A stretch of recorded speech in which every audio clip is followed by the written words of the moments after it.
Olá, pessoal! Sejam bem-vindos a mais um vídeo do nosso canal, onde desvendamos os segredos mais fascinantes da história. Antes de mergulharmos no caos de Roma, peço que deixem o seu like, compartilhem este vídeo com seus amigos e, claro, se inscrevam para não perder nenhuma das nossas viagens ao passado. A sua ajuda é fundamental para continuarmos trazendo essas histórias incríveis. Muito obrigado. Agora, vamos ao que interessa. Imaginem uma cidade que dominou o mundo conhecido. Um império forjado com disciplina de ferro e leis, que se tornaram a base do direito ocidental. Agora imaginem que uma única lei, criada com as melhores intenções, quase levou tudo isso à ruína. Esta é a história de como Roma, em um piscar de olhos, se viu à beira do colapso, por causa de uma ideia que parecia brilhante. Tudo começou no coração do poder romano. O Senado. Um senador, cujo nome a história preferiu esquecer, talvez por vergonha, observava um problema crescente em Roma. As prisões, as famosas carcéres, estavam superlotadas. Homens e mulheres acusados de crimes menores, como pequenos furtos ou brigas de rua, ficavam meses, vezes anos esperando por um julgamento. As condições eram terríveis, e a superlotação gerava ainda mais problemas. O senador pensou: por que não criar uma solução simples e humana para isso? Sua proposta era revolucionária para a época. Ele sugeriu uma nova lei, a Lex de Criminibus Minoribus, ou algo parecido. A ideia era permitir que qualquer cidadão romano, acusado de um crime menor, pudesse aguardar seu julgamento em liberdade. Em vez de apodrecer em uma cela, a pessoa poderia continuar sua vida, trabalhar, cuidar da família e depois se apresentar ao tribunal na data marcada. Aos olhos de muitos, parecia uma medida progressista, justa e, acima de tudo, eficiente para esvaziar as masmorras e reduzir os custos do Estado. A lei foi debatida, aclamada por seu espírito humanitário e, finalmente, aprovada com grande entusiasmo. Roma celebrava mais um avanço em sua sofisticada estrutura legal. Mal sabiam eles que haviam acabado de abrir a caixa de Pandora. No início, tudo parecia funcionar como planejado. As prisões começaram a se esvaziar, e a administração pública respirou aliviada. Mas a notícia da nova lei se espalhou como fogo pelas ruelas e becos mais sombrios da cidade. E quem ouviu com mais atenção não foram os cidadãos honestos, mas sim aqueles que viviam à margem da lei. Os criminosos de Roma, desde batedores de carteira até líderes de pequenas gangues, viram na Lex de Criminibus Minoribus não uma chance de justiça, mas uma oportunidade de ouro, uma licença para o crime. A lógica deles era simples e assustadoramente eficaz. Se eles fossem pegos cometendo um crime menor, seriam levados perante um magistrado, registrados e liberados no mesmo dia. A punição real, o julgamento, poderia demorar meses. Até lá, eles estavam livres para agir novamente. E foi exatamente isso que eles fizeram. A brecha no sistema foi explorada de forma rápida e brutal. O que antes era um crime ocasional, cometido por um indivíduo, transformou-se em uma indústria organizada. Quadrilhas inteiras começaram a operar com uma audácia nunca antes vista. Imagine a cena. Um grupo de ladrões é preso pela manhã enquanto roubava mercadorias no Fórum Boria, o mercado de gado de Roma. Eles são levados, processados sob a nova lei.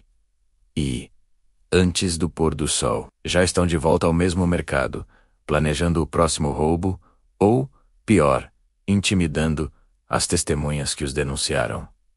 A sensação de impunidade era total. A cidade que se orgulhava de sua ordem e segurança começou a mergulhar em um caos crescente. As ruas de Roma, antes movimentadas e relativamente seguras durante o dia, tornaram-se territórios perigosos. Furtos em série eram o menor dos problemas. Gangues passaram a realizar ataques coordenados a lojas e residências. Comerciantes, que antes pagavam impostos ao Estado em troca de proteção, agora se viam obrigados a pagar taxas de segurança a criminosos para não terem seus estabelecimentos saqueados. A extorsão se tornou a nova lei nas ruas. As patrulhas da Vigiles Urbani, a força policial e de bombeiros de Roma, simplesmente não conseguiam dar conta. Eles prendiam os mesmos indivíduos várias vezes ao dia, em um ciclo frustrante e inútil. O moral das forças de segurança desmoronou. Para que prender alguém se ele estaria solto em poucas horas? O impacto no sistema judiciário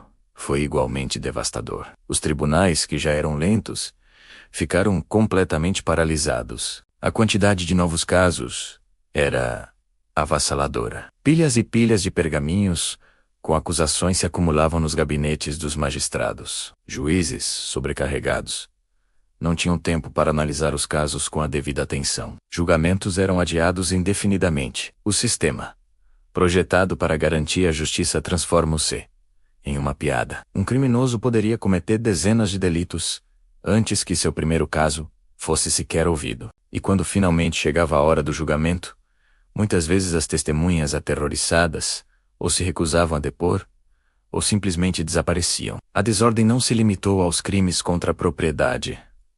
A violência explodiu. Brigas de rua, assaltos e agressões tornaram-se comuns. A confiança no Estado, o pilar que sustentava o Império Romano, começou a ruir. Os cidadãos honestos se sentiam abandonados. Roma, a capital do mundo, a cidade que impunha sua vontade desde a Britânia até o Egito, não conseguia mais garantir a segurança de suas próprias ruas.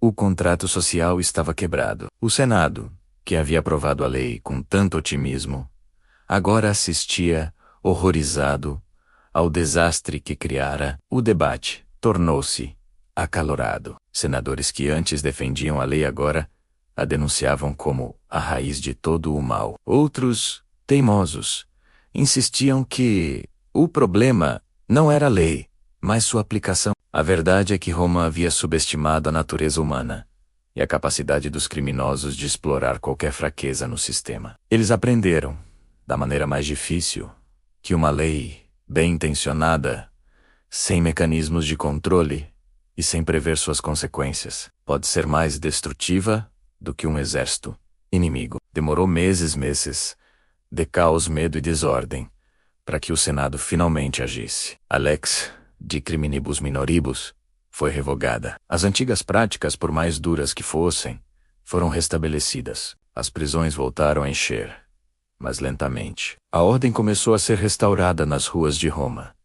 A cidade respirou aliviada, mas a lição foi amarga e inesquecível. Essa história, embora possa parecer um drama específico de Roma, nos ensina algo universal e atemporal. Ela nos mostra como um sistema complexo como uma sociedade é delicadamente equilibrado. Uma única mudança, uma única lei, aparentemente pequena e inofensiva, pode ter consequências em cascata, gerando efeitos que ninguém poderia prever. Ela revela que a ordem pública não é algo garantido, mas uma construção frágil que depende de leis inteligentes, aplicação eficaz e, acima de tudo, da percepção de que o crime não compensa. Roma, acostumada a enfrentar bárbaros em suas fronteiras e a esmagar rebeliões em províncias distantes, descobriu que seu inimigo mais perigoso não era externo. O inimigo estava dentro de seus próprios muros, escrito em seus próprios pergaminhos, nascido de suas próprias boas intenções. Uma única lei, criada para trazer humanidade e eficiência, quase destruiu o maior império que o mundo já conheceu. Uma prova de que, às vezes, o caminho para o inferno está, de fato, pavimentado com boas intenções. E aí, o que acharam dessa história surpreendente? Vocês conseguem imaginar o pânico dos romanos vendo sua cidade desmoronar por causa de uma lei? Deixem seus comentários aqui embaixo. Quero muito saber a opinião de vocês. E claro, se gostaram do vídeo, não se esqueçam de deixar aquele like, se inscrever no canal e ativar o sininho para não perderem as próximas curiosidades históricas. Muito obrigado por assistirem e até a próxima.